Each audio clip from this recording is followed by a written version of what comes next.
Direction l'Auvergne, en Haute-Loire, nous sommes dans le village de Saint-Front pour la fête du bœuf fin gras du Mézinc. Elle se tient chaque année depuis 2001 à la fin de la saison quand les éleveurs s'apprêtent à sortir les bêtes de l'étable.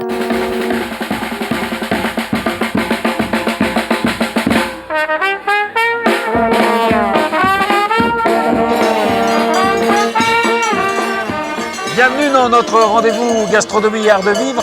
Nous sommes aujourd'hui à Saint-Front, en Haute-Loire, où a lieu la fête du bœuf fin gras du Mézinc.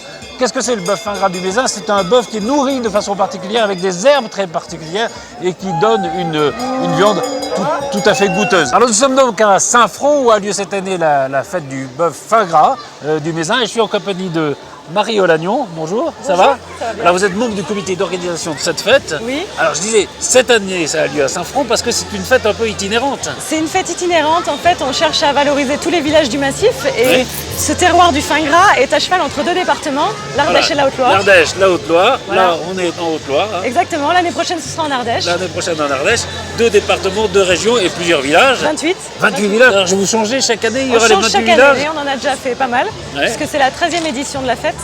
Et on continue comme ça à passer de village en village. De village en village. Alors, qu'est-ce qui se passe pendant cette fête? Alors le but c'est de promouvoir et de valoriser l'élevage fin gras du Ouais. Mézinc. Donc à la fois des défilés de bœufs, des dégustations, présenter aussi le travail des bouchers, le travail des éleveurs. On va voir tout ça, nous. Et alors, c'est vrai qu'il y a un monde incroyable qui viennent de partout. Hein. J'ai vu qu'il y avait des gens qui venaient de Grenoble. Voilà, tout le monde vient ici pour cette fête. Hein. Ouais, c'est vrai que le but c'est à la fois de faire mieux connaître le fin gras aux gens du coin qui le connaissent pas forcément bien et puis aussi de faire connaître à travers le fin gras le territoire à des gens qui viennent de l'extérieur. Voilà. D'ailleurs, c'est un territoire magnifique. Hein. On est tout près, au fond, de là où la Loire prend sa source. C'est ça, on est près du Gerbier de Jonc. Le Mont-Gerbier-des-Joncs. Voilà. Alors tout le monde parle, voilà, quand on est à l'école, le Mont-Gerbier-des-Joncs et tout ça, c'est ici, c'est à C'est côté. tout près d'ici. C'est tout près d'ici. Alors pourquoi ça a lieu tout début juin? On est début juin. Alors, pourquoi ça a lieu à ce moment-là, cette C'est fête? en fait ce qu'on appelle la clôture du banc. Et le banc, c'est la saison du fin gras, puisque le fin gras, c'est un produit saisonnier qui Ouais. se consomme de février à juin. Donc juin, c'est la fin de la saison. C'est-à-dire que du fin gras. l'engraissement a lieu pendant l'hiver, en gros c'est ça, hein? C'est ça, et c'est à la fin ça de se termine l'engraissement, au printemps. maintenant, Là. qu'on fait la fête. Donc là, voilà, l'engraissement est fini, donc c'est la fête, voilà, Elles vont rentrer au pré, elles vont aller dans les champs, et ce sera des fins gras l'année prochaine. l'année prochaine. Voilà, oui, c'est pas pour cette année. Hein. Pas pour cette année, celle-ci. Encore un petit peu de répit. Ouais. Combien il y a de monde qui vient dans cette fête? C'est extraordinaire. Alors, Ça dépend des c'est- années. C'est mais- difficile à évaluer, ça dépend du temps, etc. Mais on a entre 3000 et 5000 personnes tous les ans, dans des villages qui parfois ne comptent que 100 habitants. Et oui, c'est ça. Alors, et les gens sont ravis quand même hein, de voir, d'accueillir comme ça cette foule qui se précipite. C'est vrai que pour les villages, c'est vraiment une occasion de se faire connaître un peu inespérée, puisque ça permet de faire venir beaucoup de monde d'assez loin.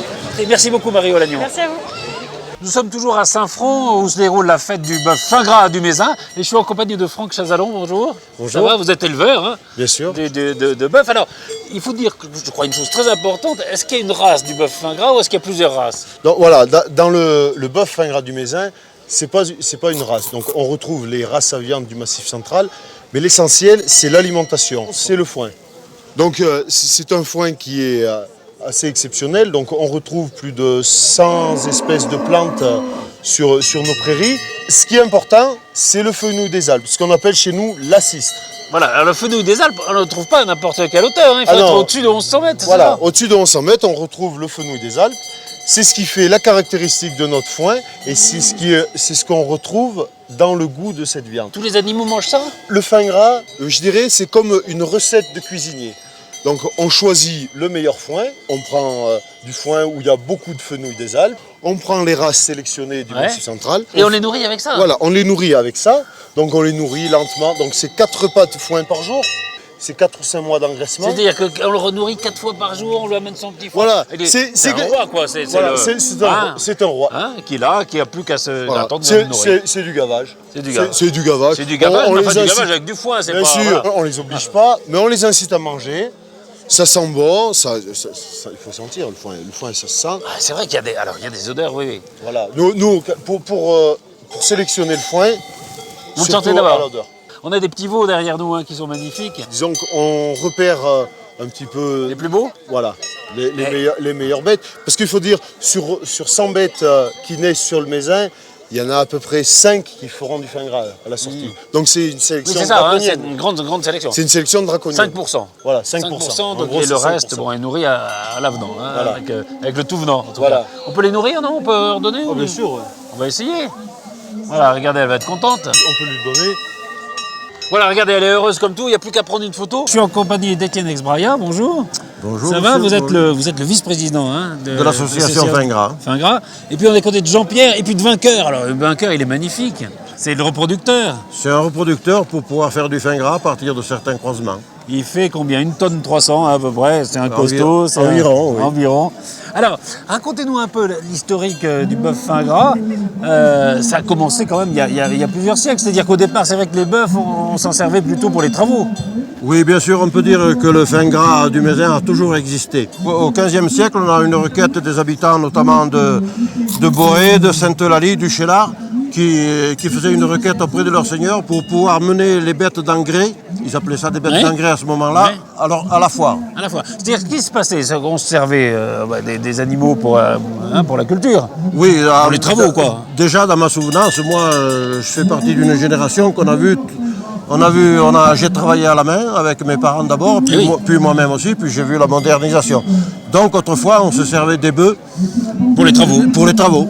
Et puis on les engraissait par la suite. Alors, vous disiez vous-même, hein, vous avez assisté à la modernisation, et puis il y a eu l'arrivée des tracteurs, vous l'avez connu. Évidemment, quand les tracteurs sont arrivés, eh ben, les bœufs ont failli disparaître. Voilà, les bœufs ont pratiquement disparu. Pratiquement disparu, oui. Puis, parce qu'il n'y en avait plus besoin pour travailler. Et la tradition s'est quand même perpétuée. On a engraissé des génisses à la place. Ah, d'accord. Alors là, ce qui était formidable, c'est qu'en 2006, vous avez obtenu l'AOC. Hein, ce qui est pour vous, c'est Oui, que mais quand même... on a mis un certain temps à c'est du obtenir boulot. l'AOC. Du boulot. En 95, on a d'abord formé la création des élus pour mener le projet. Ouais. En 96, on a formé l'association Fin Gras. L'association Fin Gras des éleveurs, on était une vingtaine au départ. Et puis après, en 97, on a déposé le projet AOC. En 2000, on a eu le principe de reconnaissance. Et depuis 2006, vous l'avez. Alors ça, c'est On a formidable. obtenu l'AOC. Parce que là, c'est la Voilà. reconnaissance de votre travail et la reconnaissance de la qualité, De évidemment, la qualité des animaux. des animaux. Il y a combien de bêtes, à peu près, aujourd'hui Par exemple, cette année, en 2008, fins gras, hein. en 2008, on a agréé 436 bêtes fin gras. 400, c'est pas beaucoup, quoi. C'est très peu. C'est pas beaucoup, mais le territoire n'est pas très grand. Il comprend simplement 28 communes, 14 en totalité, 14 en partie. Donc il y a une chose très particulière, mais d'autres vous en parleront, c'est que le fin gras, il s'étend sur 2 départements et sur 2 C'est ça, régions. Sur 2 Haute-Loire, régions. La Haute-Loire, l'Ardèche, région Auvergne, région Rhône-Alpes. Et les 2 régions en même temps. Alors on a vu comment a été élevé et nourri ce bœuf fin gras du Mézinc. Ben, maintenant il ne reste plus qu'à le goûter. André Belle, bonjour. Bonjour. Vous êtes boucher, vous êtes dans la Je Haute-Loire. suis boucher, oui, depuis plus de 40 ans. Hein. Plus de 40 ans. Plus de 40 ans. hein. Et alors le bœuf fin gras du Ah, le Mézinc. bœuf de fin gras, c'est vraiment une réussite. On a vu comment voilà, ces herbes comme ça qui mangent. Qu'est-ce que ça donne comme viande Eh ben, ça donne que vous avez, c'est des animaux engraissés lentement. Ouais. Donc vous avez une graisse intramusculaire ici. D'accord, c'est ce qu'on voit là, c'est les C'est ce petites, qu'on appelle le persillé, si vous voulez. le persillé, la viande, voilà, c'est la viande viande persillée, hein. C'est ce qui donne le goût à la viande, c'est ce qui donne le bon goût, ce bon goût. Bon, on le sent quand on le goûte. hein. Ah ben, déjà quand ça grippe, c'est une viande qui dort, qui a plus de sucre, donc vous avez une meilleure coloration. D'accord, meilleure coloration et meilleur goût, je suppose. Ah, hein. meilleur goût avec, bien sûr. Parce Une que- viande qui dort pas n'a pas spécialement très bonne.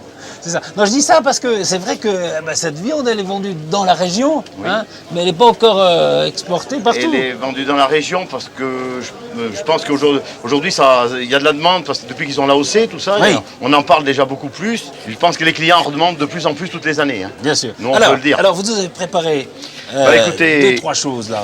Au départ, c'est une viande qui était surtout dans nos régions, qui se vendait surtout pour le pot-au-feu. Oui.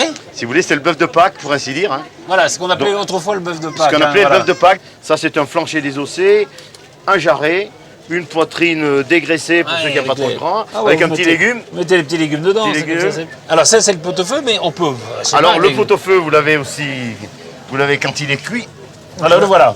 Voilà, on va le montrer ça parce que Ça, ça, c'est un pot-au-feu c'est magnifique. qui est cuit. Donc, vous avez toutes les viandes hein, et les petits légumes avec qu'on a Les mis en petits légumes, décoration. plus les os à moi. hein, voilà. Et ce pot-au-feu, si vous voulez, on peut en faire un deuxième plat. On peut le faire en salade.